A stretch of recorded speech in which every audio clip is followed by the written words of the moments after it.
पता लगता है कि बिहार के लड़कों में सबसे ज्यादा टैलेंट है, लेकिन जो यूपीएससी में टैलेंट नहीं दिखा पाते हैं वो बिहार में कई और कामों में टैलेंट दिखा रहे हैं। जैसे अभी खबर आई कि बिहार में रातों रात एक पूरा का पूरा तालाब जो है वो गायब कर दिया गया।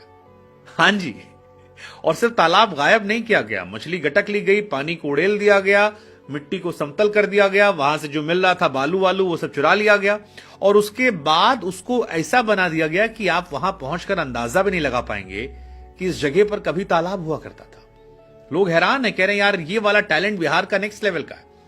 वैसे एक जमाने में 350 तालाब थे 1960-70 तक, आज मुश्किल से 60-70 बचे दरभंगा में, और वहां पर भी भूमाफियाओं का कब्जा जारी है। लेकिन यहां टैलेंट सिर्फ पहली बार नहीं, बिहार में एक से एक टैलेंट है। जैसे कुछ दिन पहले खबर आई थी कि बिहार में पूरी की पूरी सड़क लूट ली गई थी, तब भी लोग हैरान थे। उसके बाद खबर आई कि बिहार में रेलवे का इंजन जो है वो चोरी कर लिया गया। फिर खबर आई कि रेल की पटरी जो है वो भी बिहार में चुरा ली गई। हमने कहा जी गजब है। एक लोहे का पुल था वो चुरा लिया गया। 7-8 पुल ऐसे हैं जो बनने के पहले ही, उद्घाटन होने के पहले ही स्वाहा हो गए, गायब हो गए, पानी में निकल गया। करोड़ों के पुल थे। मोबाइल का टावर जो था उसे चुरा लिया गया। डॉक्टर साहब के पास इलाज करवाने एक महिला पहुंची थी, तो डॉक्टर साहब ने उन महिला को उनके पति से चुरा लिया। पुलिसकर्मी जो है वो शराब जब्त करते हैं, तो पता लगा शराब थाने से चुरा ली गई। तो बिहार में टैलेंट नेक्स्ट, मतलब वो कहते हैं ना कि आंखों से काजल चुरा लेना, वो वाला टैलेंट बिहार में पता नहीं लगेगा आपको। कई लोग तो मजाक में लिखे कि धूम 4 जो आने वाली उसकी स्क्रिप्ट चाहे तो बिहार से चुरा सकते हैं। लेकिन हमारे जहन में सवाल है कि यार बिहार में ये सारी कहानी होती क्यों है और क्यों इस तरह से मामले आते हैं।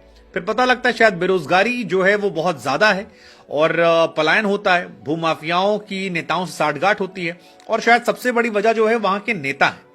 अलग अलग दौर में सरकारें आती हैं, लेकिन वाकई में ग्राउंड पर परिस्थितियां अगर बदल देते तो शायद चीजें ना होती। फिर पुलिस वालों से शायद साठगांठ अच्छी होगी। इस वजह से वो बिहार जिसका एक ऐतिहासिक रिकॉर्ड रहा है, जिसका सांस्कृतिक इतिहास रहा है, उस बिहार को लेकर जब ऐसी मजाकिया अंदाज में लोग खबरें पढ़ते हैं और चटकारे लेते हैं तो हमको भी बुरा लगता है कि ऐसा क्यों हो रहा है। क्योंकि इस बिहार ने दुनिया को बहुत कुछ सिखाया है, खासतौर पर भारत को बहुत सारी पहचान दी है, और बड़े बड़े विश्वविद्यालय, बड़े बड़े पहचान पढ़ाई लिखाई से लेकर हर चीज में जिस जगह से पहचान निकली वहां पर ऐसी खबरें हैरान करती हैं।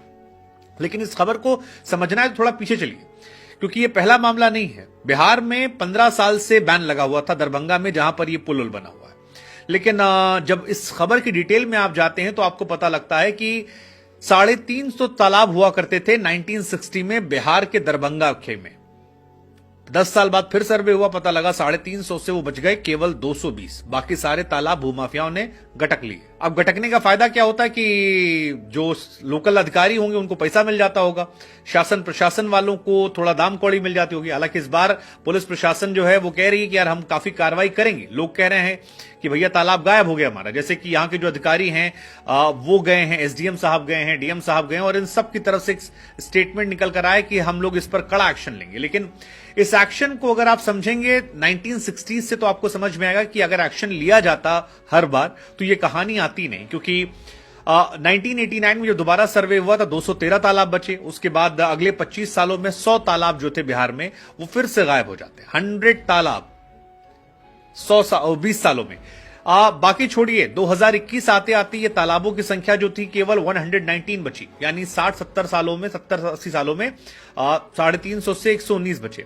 अकेले कोविड में जब हम और आप परेशान थे, महामारी दुनिया को खाई हुई थी, परेशानी बढ़ रही थी, तकरीबन 20 से 30 तालाब ऐसे थे जिसे भूमाफियाओं ने गटक लिया, और धीरे धीरे तालाब जो था वो छोटा होता गया। दरभंगा में एक तालाब है पुलिस थाने के सामने, जो 10 बीघे में फैला था उसको धीरे धीरे करके 6-7 बीघे में कर दिया, और वहां पर दुकान खोल दी गई, अलग अलग सामान जो है बिकने लगे, लोगों ने झोपड़ी लगकर घर बसाना शुरू कर दिया। और यही कहानी यहां पर भी हुई।